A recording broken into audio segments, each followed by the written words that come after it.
얘기를 하고 있습니다. 이 원인은 불평등 제조기라 불리는 이제 교육의 관문을 거치면서 세습 중산층이 이제 생겨나게 되는 이제 생산 과정을 이렇게 보여주고 있습니다. 20대의 불평등은 30대와 어떻게 다른가 보면은 더 빡세졌다 이렇게 보면 되겠습니다. 그래서 번듯한 일자리는 줄고 구직자는 늘었기 때문에 그래서 이 번듯한 일자리를 획득하기 위한 그 10% 울타리 안에 들어가기 위한 그 경쟁은 그 좋은 대학이라는 지위, 서울의 12개의 명문대, 그다음에 뭐 의치대, 소수 지방 공대 그 지위를 획득한 자가 분배를 받게 되는. 그래서 이제 결국에는 이제 부모의 경제력, 사회적 지위, 학력 이런 그 여러 가지가 경제적 불평등, 그전에는 경제적 불평등에서만 비롯됐다면은 이제 복합적 불평등으로서 20대가 경험하는 불평등의 실체가 바로 이 복합적 불평등이다 이렇게 나와 있고요. 119페이지의 그래프를 보시면은요, 그림 4-1입니다.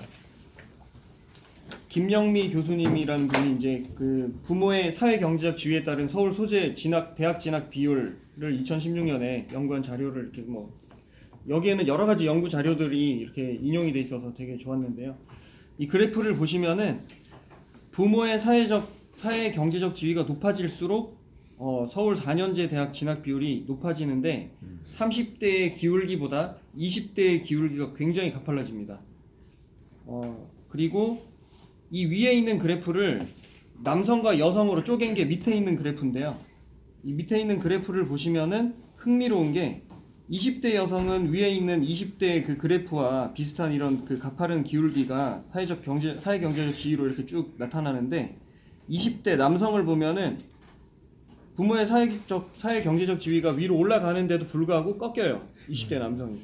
예, 그 측면이 아까 그 나타났던 그 이제 68분이 1차 노동시장 주변부에서 나타나는 남성의 어떤 그 대학교 거기서 15% 줄어든 그런 것들이 여기에 반영되어 있는 것 같습니다. 그러니까 결론적으로 보면은 이제 좀 더 이게 그 더 불평등 더 이제 그 부모 경제적 지위와 대학 진학이 상관관계가 되게 높아졌다 이렇게 보시면 되겠습니다. 그다음에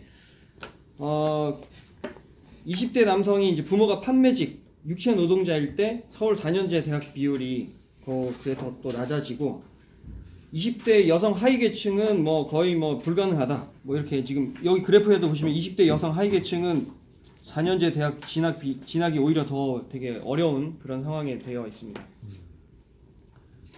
그리고 20대는 성별, 나이, 학력, 정규직 여부 등 같다 하더라도 부모 사회적 경제적 지위 점수에 따라서 이제 소득 차이가 많이 나타난다 그러고요. 121페이지 또 그래프가 있습니다. 121페이지를 보시면은 한국노동연구원에서 출생 세대별 부모 고소득이 자녀 고소득에 미칠 영향력 해서 이제 나와 있는데 1980년생부터 이게 부모 소득이 상위 20%일 때 자녀 소득도 상위 20%에 속하는 비율이 급격하게 지금 상승을 하고 있습니다. 다행히 저는 이제 좀 83년에 태어나서 좀 뭐가 다행이야 다행이. 근데 이제 저희 부모님은 또 별로 이렇게 돈이 별로 없어갖고 큰 영향력은 없습니다. 어쨌든 이제 이게 지금 자녀 연령 14세 시점이랑 연동되는 거 아닌가요? 곧바로 그러니까 80년대생 그거랑 같이 봐야 되는 거 아닌가요? 그러니까 이제 요 기준은 이제 자녀 연령 만 14세 시점에 부모가 상위 20%일 때 그 자녀가 해당 연령대 소득 상위 20%에 속하는 확률, 그거를 이제 그린 거고요. 요 연구에서 보면은 특이할 만한 사항이 그 소득 상위 20%의 영향력 개수는 0.412로 나머지 영향력 개수는 1.6에서 0.16에서 0.25 사이를 보이고 있기 때문에 상위 20%의 영향력이 굉장히 상관관계가 높다 이렇게 볼 수가 있습니다.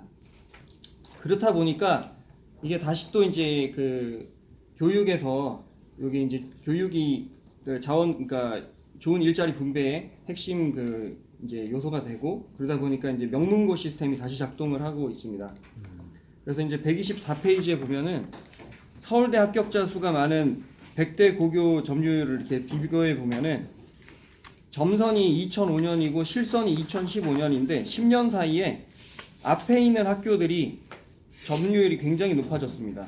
거의 뭐 2배 가까이 막 이렇게 올라간 그런 상황이 보이는데, 이것을 독과점 기업의 시장 지배력을 측정하는 허핀달 허시만 지수, 이걸로 뭐 분석을 한 결과 2005년 대비 2015년이 47%가 높아졌다고 합니다. 그러니까 소수의 학교가 점유율을 그만큼 더 많이 하게 된 그 영향력이 더 커졌다, 이 얘기고요.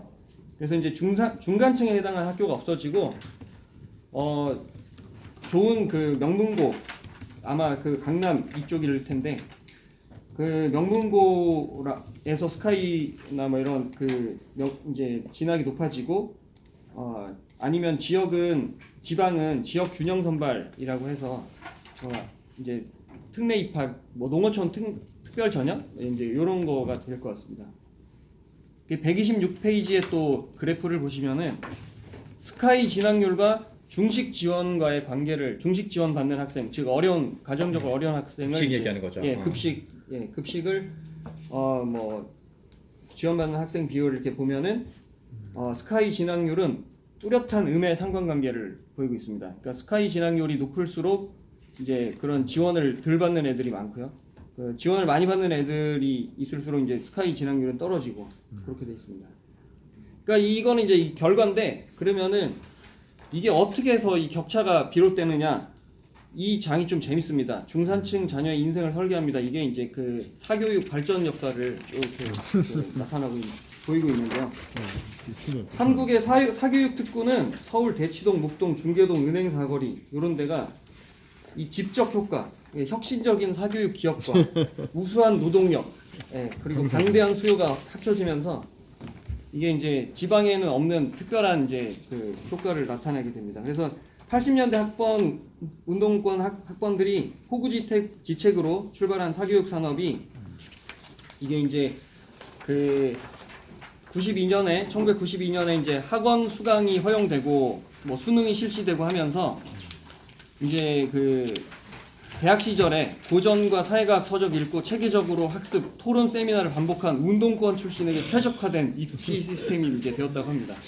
그래서 이제 그 2000년대 초에 쉬운 수능과 논술이 같이 겹쳐지게 되면서 변별력이 논술에서 발생하게 되면서 이제 이 세미나를 하는 이 논술학원이 대성공을 거두고, 그 이후에는 이제 그 인터넷 동영상, 요게 또 이제 다 인터넷 동강이죠. 이게 확산이 되면서 메가스터디라는 게 이제 뭐 상장도 하고 이런 이제 상황이 됐습니다.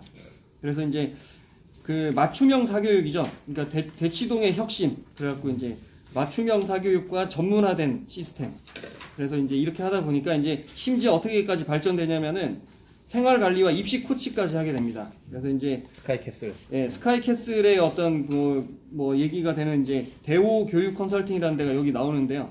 여기 뭐 대치동의 그 오기현이라는 사람이 그래갖고 대오 교육 컨설팅이라고 하는데, 이 사람은 그 기사 이제 제목이 이겁니다. 드라마 속 5분 걸리는 국제중 합격 판단 실제로 1초면 끝난다. 그러니까 자기는 딱 애를 딱 1초만 보면은 얘는 전적이 딱 나온다.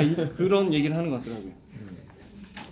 그러니까 이제 뭐냐면 이 사람은 그 학원과 그러니까는 강남의 이런 학원과 과외 강사를 이제 그 수요층과 이렇게 연결해주고, 그 다음에 관리를 계속 해주는 거죠. 아침에 뭐 이렇게 모닝콜도 해주고 시간 관리도 해주고.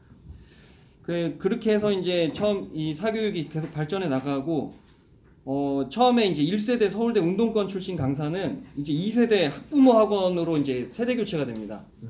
학부모 학원은 이제 소위 말하는 돼지 엄마라고 하는데요. 이 돼지 엄마들은 이제 아이들을 가르치는 이제 노하우를 바탕으로 학원을 차려갖고 이제 하게 됩니다. 그래서 L 논술 구술 학원, 이게 아마 로고스 논술 구술 뭐 이 학원을 얘기하는 것 같은데, 이 학원이 이제 엄마가 이제 딸을 2004년에 서울대 법대를 보내고 그 노하우로 학원을 차려갖고 이제 대성공을 거둔 학원이 됩니다. 그래서 이제 재밌어갖고 돼지 엄마의 변천사를 한번 이제 기사를 봤더니 지금 3.5세대까지 발전했다고. 돼지 엄마가. 그 1세대는 왜 이제 돼지 엄마라고 표현하는 거예요? 새끼 돼지들을 주렁주렁 달고 다니잖아요. 거느리고 다녀가지고. 그래서 돼지 엄마. 그 이제 영향력이 크다는 얘기죠. 네. 이제 그래서 이제 1세대는 처음에 강남 8학군 우등생 엄마들이 이제 강사를 구해가지고 이제 그 학원을 설립했는데 2세대 여기는 이제 그 엄마들이 이제 소규모 수업을 구성하면서 학원에 영향력을 막 끼치다가 3세대가 되면 이제 학원을 설립해 버립니다 엄마들이. 그리고 3.5세대가 되면은 이제 돼지 엄마가 대중화가 되고 이제 신돼지 엄마가 나옵니다.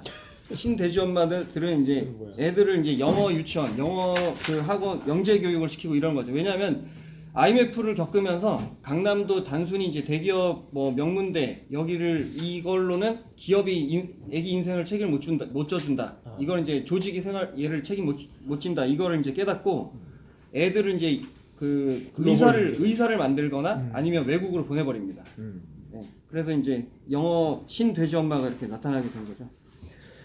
그래서 이제 지금 뭐 인강 뭐 강사들 쭉 이렇게 나오고 하면서 정말 그 뛰어난 그 석학들이 이제 뭐 이 사교육 시장으로 막 이제 그 가게 되고 그러다 보니까 이제 이렇게 그 집중하는 사람과 대비되는 그 장면이 지방 중하위 계층은 이제 이런 게 없거든요. 지방에는 이런 게 없고 이제 있어봐야 이제 단과학원, 보습학원 뭐 이런 데가 있고 아니면은 이제 PC방, 만화방 가서 이제 시간을 보내고 이렇게 하다 보니까 이렇게 이제 집중하는 애들하고 그렇지 않은 애들하고의 격차는 이제 뭐 비교가 할 수가 없게 되는 거죠. 그래서 그 격차가 중학교 때부터 이제 나타나는데 137쪽에 보면은 그 서울 137쪽에 그림 4-5를 보면은요. 서울 자치구별의 보통 이상 학력 보유자 비율을 이렇게 보이고 있습니다. 이 그래프를 보면은 서초, 강남 압도적으로 86%로 이렇게 그 보통 이상 학력 보유자가 대다수를 차지하게 되고 금천구나 중구 이렇게 보면은 56%, 59% 이렇게 됩니다. 그러니까 같은 서울이라도 이게 이제 벌써 격차가 생기는 거죠. 그럼 지방과의 격차는 뭐 더 표현을 안 해도 될 것 같습니다. 그래서 이제 139페이지에 보면은 환경별 중학교 국영수 평균 성적을 이제 쭉 비교를 해봤는데 확연하게 이제 그 여기는 이제 아버지 학력에 따라서 그리고 그 소득에 따라서 가구 소득에 따라서 아버지 학력이 이제 중학교 2학년 저학력, 이제 2, 3년제 대학교 이상이면 고학력, 월 140만 원 미만이면 저소득, 월 350만 원 초과면 고소득 이렇게 해서 이제 국어, 영어, 수학을 쭉 보면은 정규 분포가 저학력일수록 점수가 낮고요. 고학력일수록 점수가 높습니다. 근데 이제 좀 재밌는 그래프상에 좀 재밌는 거는 영어나 수학에서 격차가 좀 더 커지는데 저학력일수록 밑에 저득점을 할 그 확률이 되게 높아지고 여기에서 격차가 발생을 합니다. 그래서 요걸로 개천용 지수를 이제 만들었는데 이 개천용 지수는 이제 열악한 환경의 학생이 최상위 학력을 기록할 확률을 계산한 다음에 이거를 1에서 빼주니까 이 점수가 높을수록 개천용이 안 된다는 얘기죠. 이 점수가 높을수록 안 좋다. 그러니까 뭔가 이제 불평등이 크다 이런 얘기인데 개천용 지수를 이렇게 보면은 영어가 제일 좀 큰 걸로 나와 있습니다. 그래서 이제 노력도 이제 계층 따라 간다. 이렇게 이제 또 그래서 열심히 해서 이거 따라잡으면 안 되냐 이렇게 볼 수도 있는데 이게 또 이제 열심히 하는 것도 지금 그 상위 계층이 더 열심히 한다 이런 얘기입니다. 그래서 이제 집안 좋은 애들이 공부도 잘하고 성격도 좋다. 뭐 이렇게 지금 분석이 되고 있습니다. 그래서 2005년하고 2011년 대입 수능을 치른 고3의 자기학습 시간과 아버지 학력, 부모의 월 평균 소득 관계를 분석한 결과 아버지의 학력이 높을수록 부모 소득이 많을수록 자녀의 자기학습 시간이 늘어나는 경향이 뚜렷하다. 이렇게 나와 있고요. 그리고 이제 비인지적 능력, 그러니까 어떤 품성, 인성 이런 것들을 나타내는 비인지적 능력도 가정 배경이나 교과의 활동, 뭐 이런 사회적 뭐 이런 여러 가지가 부모의 계층에 따라서 이제 격차가 나온다 이런 얘기입니다. 그래서 이제 30대와 20대 간의 이 격차를 단적으로 드러내는 게 이제 56년생 최순실의 자녀와 65년생 조국의 자녀 요걸 분석한 게 있는데 경제자본, 인적자본, 사회자본이 결합된 복합 불평등이 이 교육을 통해서 불평등을 확대한다 이렇게 분석을 하고 있습니다.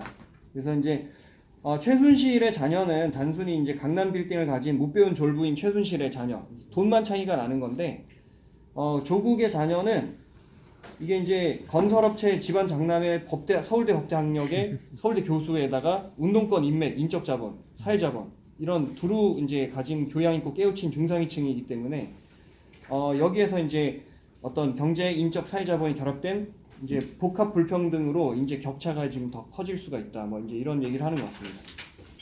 그래서 이제 여러 가지 이런 뭐 김희삼 교수와 리처드 리브스 이런 것도 역시 마찬가지로 이제 교육이 이 격차를 크게 만들고 있다 이렇게 얘기하고 있고, 그래서 90년대생들은